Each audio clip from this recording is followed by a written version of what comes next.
بسم اللہ الرحمن الرحیم۔ السلام علیکم۔ الحمدللہ ہم آج بھی صحیح بخاری کا مطالعہ جاری رکھیں گے۔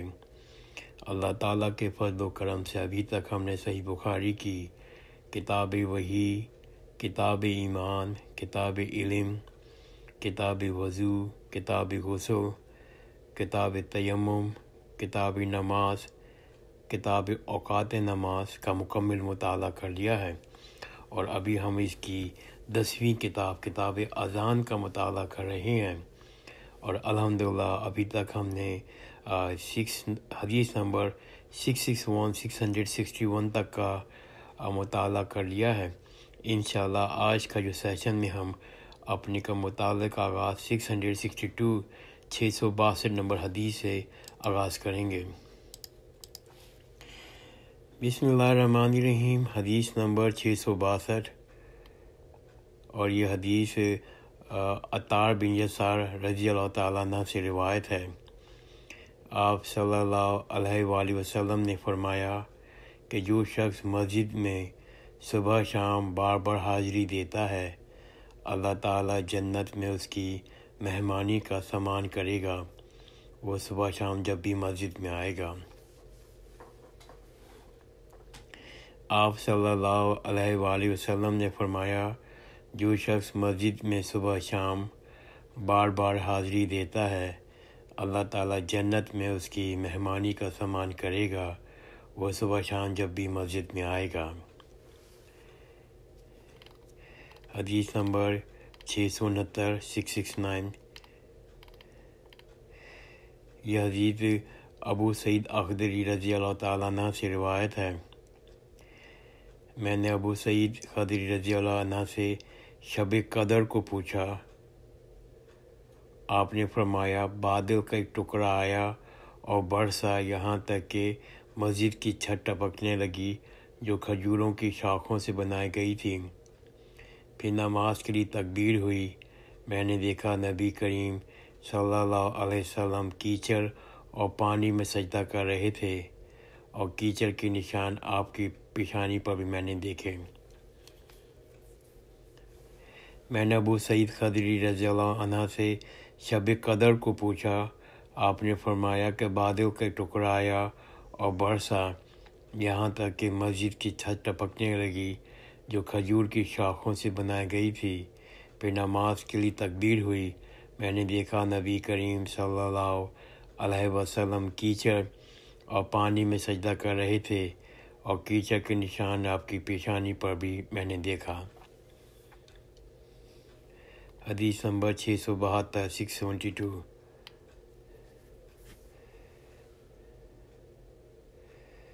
رسول اللہ صلی اللہ علیہ وسلم نے فرمایا، جب شام کا کھانا حاضر کیا جائے تو مغرب کی نماز سے پہلے کھانا کھا لو، اور کھانے میں بے مزہ بھی نہ ہونی چاہیے، اور اپنا کھانا چھوڑ کر نماز میں جلدی مت کرو۔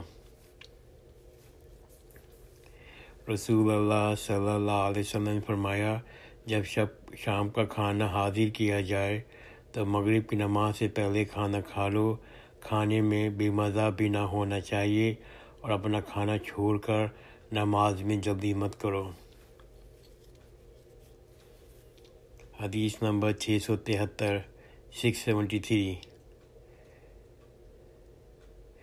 نبی کریم صلی اللہ علیہ وسلم نے فرمایا، جب تم میں سے کسی کا شام کا کھانا تیار ہو چکا ہو اور تکبیر بھی کہی جا چکی ہو تو پہلے کھانا کھا لو، اور نماز کے لیے جلدی نہ کرو، کھانے سے فراغت کر لو۔ عبداللہ بن عمر رضی اللہ عنہ نے کھانا رکھ دیا جاتا تھا، ادھر اقامت بھی ہو جاتی تھی، لیکن آپ کھانے سے فارغ ہونے تک نماز میں شریک نہیں ہوتے تھے۔ آپ امامت کی قرات برابر سنتے رہتے تھے۔ نبی کریم صلی اللہ علیہ وسلم نے فرمایا، جب تم میں سے کسی کا شام کا کھانا تیار ہو چکا ہو، تکبیر بھی کہی جا چکی ہو، تو پہلے کھانا کھا لو اور نماز کے لیے جلدی نہ کرو، کھانے سے فراغت کر لو۔ اور عبداللہ بن عمر رضی اللہ عنہما کے لیے کھانا رکھ دیا جاتا تھا، ادھر اقامت بھی ہو جاتی، لیکن آپ کھانے سے فارغ ہونے تک نماز میں شرکت نہیں کرتے، اب امام کی قرات برابر سنتے رہتے تھے۔ حدیث نمبر 675 675۔ میں نے رسول اللہ صلی اللہ علیہ وسلم کو دیکھا، آپ صلی اللہ علیہ وسلم بکری کی ران کا گوشت کاٹ کاٹ کے کھا رہے تھے۔ اتنے میں آپ صلی اللہ علیہ وسلم نماز کے لیے بلائے گئے۔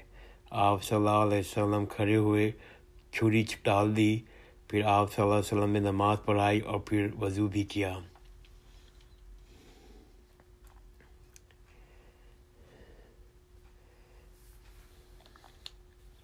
حدیث نمبر 676 676۔ یہ حدیث حضرت عائشہ رضی اللہ تعالی عنہما سے روایت ہے۔ رسول اللہ صلی اللہ علیہ وسلم اپنے گھر میں کیا کیا کرتے تھے آپ نے بتایا۔ نبی کریم صلی اللہ علیہ وسلم اپنے گھر کے کام کاج یعنی اپنی گھر والیوں کی خدمت کیا کرتے تھے، اور جب نماز کا وقت ہوتا تو فوراً کام کاج چھوڑ کر نماز کے لیے چلے جاتے تھے۔ حدیث نمبر 677 677۔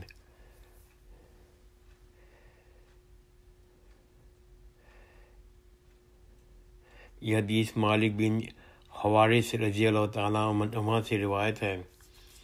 میں تم لوگوں کو نماز پڑھاؤں گا اور میری نیت نماز پڑھنے کی نہیں ہے، میرا مقصد صرف یہ ہے تمہیں نماز کا وہ طریقہ سکھا دوں جس طریقے سے نبی کریم صلی اللہ علیہ وسلم نماز پڑھا کرتے تھے۔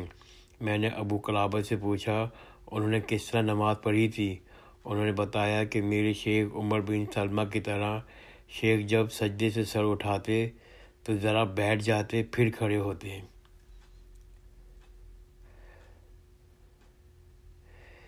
یہ حدیث مالک بن حویرث رضی اللہ تعالیٰ عنہ سے روایت ہے۔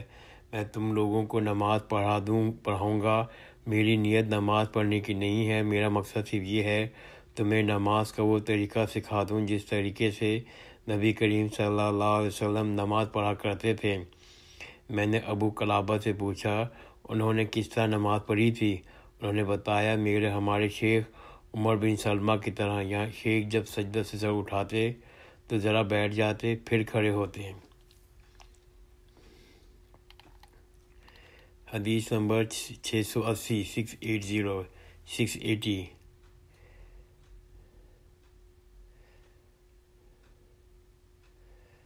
کہ نبی کریم صلی اللہ علیہ وسلم کے مرض الموت میں ابو بکر صدیق رضی اللہ عنہ نماز پڑھاتے تھے۔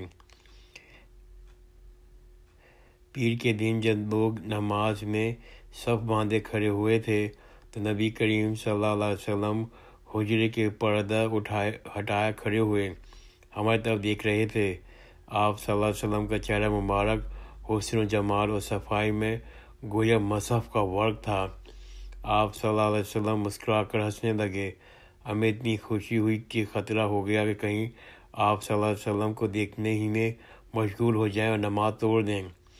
ابو بکر رضی اللہ عنہ الٹے پاؤں پیچھے ہٹ کر صف کے ساتھ ملنا چاہتے تھے۔ انہوں نے سمجھا کہ نبی کریم صلی اللہ علیہ وسلم نماز کے لیے تشریف لا رہے ہیں، لیکن آپ صلی اللہ علیہ وسلم نے ہمیں اشارہ کیا کہ نماز پوری کر لو۔ آپ صلی اللہ علیہ وسلم نے پردہ ڈال دیا، پس نبی کریم صلی اللہ علیہ وسلم کا وفات اسی دن ہو گئی۔ ان اللہ و انا الیہ راجعون۔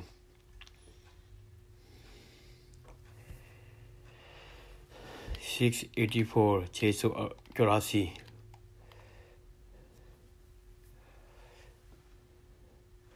رسول اللہ صلی اللہ علیہ وآلہ وسلم بنی عمرو بن عوف میں کعبہ میں صلح کرانے کے لیے گئے، پس نماز کا وقت آ گیا۔ مؤذن بلال رضی اللہ عنہ نے ابو بکر صدیق رضی اللہ عنہ سے آ کر کہا کہ آپ نماز پڑھائیں گے؟ میں تکبیر کہہ دوں؟ حضرت ابو بکر صدیق رضی اللہ عنہ نے فرمایا ہاں، چنانچہ ابو بکر صدیق رضی اللہ عنہ نے نماز شروع کر دی۔ اتنے میں رسول اللہ صلی اللہ علیہ وسلم تشریف لائے تو لوگ نماز میں تھے۔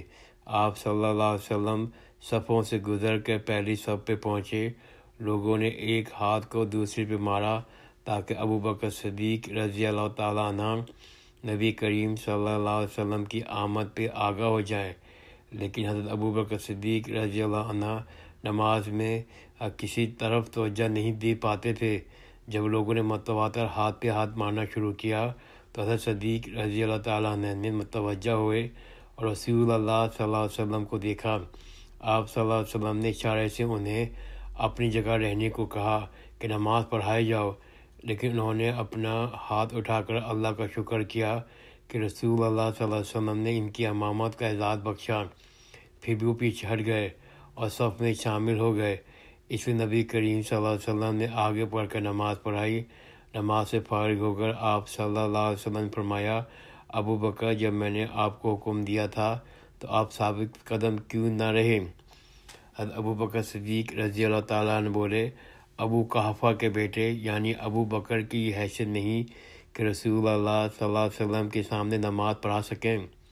پھر رسول اللہ صلی اللہ علیہ وسلم نے لوگوں کی طرف خطاب ہو کے فرمایا، عجیب بات ہے، میں نے دیکھا تم لوگ بکثرت تالیاں بجا رہے تھے۔ یاد رکھو، اگر نماز میں کوئی بات پیش آ جائے تو سبحان اللہ کہنا چاہیے۔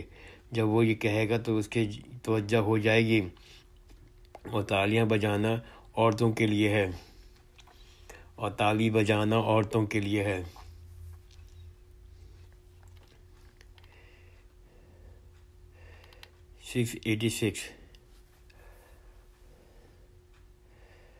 یہ حدیث عتبان بن مالک انصاری رضی اللہ تعالیٰ عنہ سے روایت ہے۔ رسول اللہ صلی اللہ علیہ وسلم نے میرے گھر تشریف لانے کی اجازت چاہی، میں نے آپ کو اجازت دے دی۔ آپ صلی اللہ علیہ وسلم نے دریافت کیا، تم لوگ میرے گھر میں کس جگہ پسند کرو گے کہ میں نماز پڑھوں؟ میں جہاں چاہتا تھا اس طرف میں نے اشارہ کر دیا۔ آپ کھڑے ہو گئے، ہم نے آپ کے پیچھے صف باندھ لی، پھر آپ نے سلام پھیرا تو ہم نے بھی سلام پھیرا۔ حدیث نمبر 679 679۔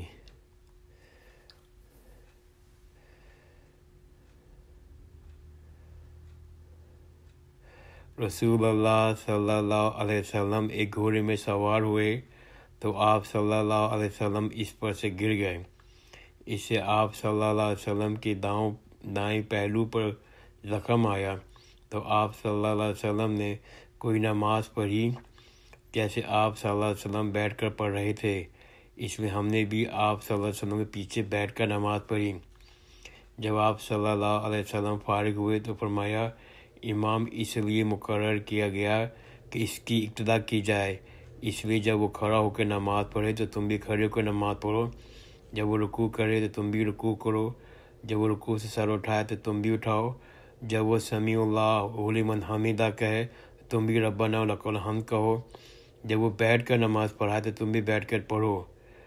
ابو عبداللہ امام بخاری رحمۃ اللہ علیہ نے کہا، حمیدی نے آپ صلی اللہ علیہ وسلم کی اس قول میں جب امام بیٹھ کر نماز پڑھے تو تم بھی بیٹھ کر پڑھو کے متعلق کہا، یہ ابتدا میں آپ صلی اللہ علیہ وسلم کی پرانی بیماری کا واقعہ ہے۔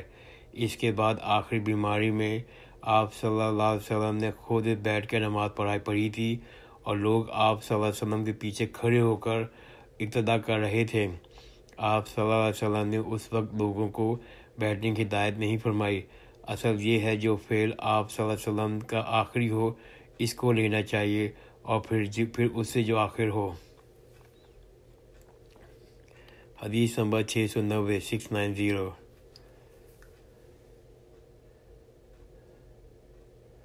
جب نبی کریم صلی اللہ علیہ وسلم نے سمیع اللہ لمن حمیدہ کہا تو ہم میں سے کوئی بھی اس وقت نہ جھکتا جب تک نبی کریم صلی اللہ علیہ وسلم سجدے میں نہیں چلے جاتے، پھر ہم لوگ سجدے میں جاتے۔ ہم سے ابو نعیم نے بیان کیا، کہا ہم سے سفیان ثوری نے، انہوں نے ابو اسحاق سے جیسے اوپر فرمایا۔ الحمدللہ ہم نے ابھی تک حدیث نمبر 690 تک کا مطالعہ کر لیا ہے۔ آئندہ کی نشست میں ہم حدیث نمبر 691 691 سے اپنے مطالعے کا آغاز کریں گے۔ جزاک اللہ خیر، خدا حافظ۔